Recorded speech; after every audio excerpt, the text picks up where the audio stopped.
Cooking is a lot of hand energy, and a lot of people with RSI just cannot chop the vegetables, put things into a heavy pan, put that into the oven or on the stove, so they get takeout. But then they have to open the takeout container, and that can be hard on your hands too. Ouch. My friend Joe wanted to know how to open the takeout container, so he gave me this takeout container, and I thought, this will be interesting. Let me see what we can do to make it a little bit easier on your hands. So I tried a few of my favorite tricks. Hello, I'm Deborah Quilter, and I've written 2 books on repetitive strain injury, and this channel is dedicated to giving you the best information and tips about repetitive strain injury or weak hands. So I looked at this and I thought, I wonder how we can make it a little bit easier. So I tried all my favorite tricks. I tried a pair of pliers. Didn't work. I couldn't get traction. Then I tried a can opener. Can opener kept slipping. It wouldn't give me enough traction to actually get the lid off. Then I tried a different can opener.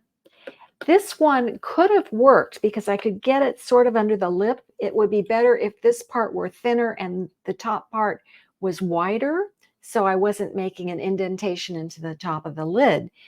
But it didn't work. So what could we do? So I tried a couple of various things, and depending on your injury, one of these might work for you.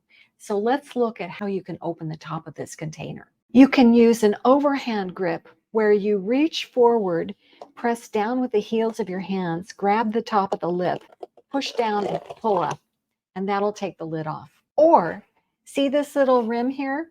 You can press down with your forefingers on that rim, pressing, and for some reason, it's really easy to lift up the lid. So those are 2 options, but there's a third.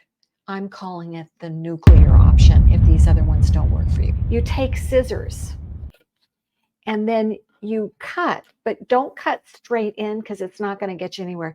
You have to cut as though you're cutting off the edge, and you make a little nick, and then that gives you sort of a handle, and you can take the lid off that way. If you have a great idea on opening these containers, please drop them in the comments below and let us know so that everybody can have their dinner without straining their hands. And be sure to watch the video that's coming up next for more ideas on how to save your hands.